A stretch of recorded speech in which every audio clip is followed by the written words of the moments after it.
Bismillahirrahmanirrahim. Assalamualaikum warahmatullahi wabarakatuh. Perkenalkan, saya Yayang Putri Selpiah dengan NIM 200110049, Prodi Agribisnis Universitas Muhammadiyah Bandung. Di sini saya akan menjelaskan sedikit tentang metode simplex untuk memenuhi salah satu mata kuliah riset operasional. Metode simplex merupakan prosedur aljabar yang bersifat literatik, yang bergerak selangkah demi selangkah dimulai dari titik ekstrim pada daerah visible hingga titik ekstrim yang optimum. Metode simplex yaitu suatu cara yang lazim dipakai untuk menentukan kombinasi optimal dari dua variabel atau lebih. Dengan menggunakan tabel-tabel, metode simplex terdiri atas A. Masalah maksimasi atau laba. Langkah-langkah penyelesaiannya yaitu yang pertama mengubah fungsi tujuan dan batas-batasan. Fungsi tujuan diubah menjadi fungsi implisit, yaitu semuanya bergeser ke kiri. Misalnya, maksimumkan fungsi tujuan Z sama dengan 3x1 ditambah 5x2, maka menjadi Z dikurang 3x1 dikurang 5x2. Batasan-batasan diubah menjadi kesamaan, dengan cara menambah select variabel. Select variabel adalah S1, S2, sampai dengan Sn. Jika hasil kegiatan yang ada mewakili X1 dan X2, maka select variabel dimulai dari S1, S2, dan seterusnya.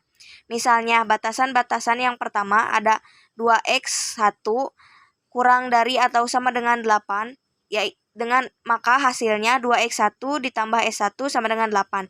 Yang kedua ada 3X2 kurang dari atau sama dengan 15, akan menjadi 3x2 ditambah s2 sama dengan 15. Yang ketiga ada 6x1 ditambah 5x2 kurang dari atau sama dengan 30, akan menjadi 6x1 ditambah 5x2 ditambah s3 sama dengan 30. Dengan non negatif x1, x2 lebih besar dari atau sama dengan 0. Yang kedua, koefisien dari fungsi tujuan dan batasan-batasan disusun di dalam tabel sehingga menghasilkan seperti yang ada di slide. Variabel dasar adalah variabel yang nilainya sama dengan sisi kanan persamaan. Yang ketiga, memilih kolom kunci. Pilihlah kolom yang mempunyai nilai pada garis fungsi tujuan yang bernilai negatif dengan angka terbesar, dan berilah tanda segi 4 pada kolom tersebut.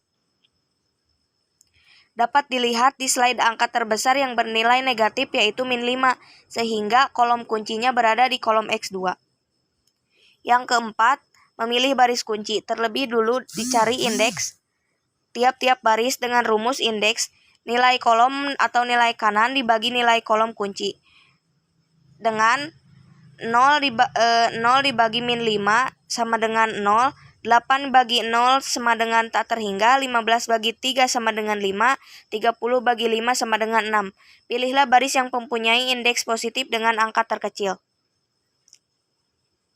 Berilah tanda segi 4 pada garis kunci tersebut. Nilai yang masuk dalam kolom kunci dan dalam baris kunci disebut angka kunci.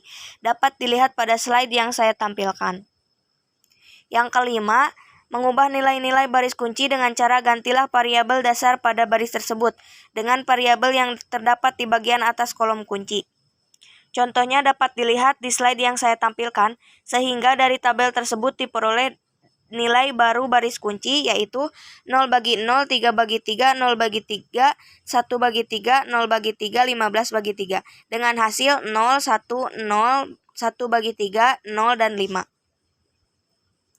Yang keenam, mengubah nilai pada baris kunci.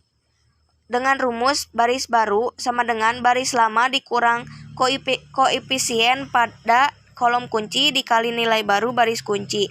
Dan S1 baris lama karena koefisien pada kolom kunci adalah 0.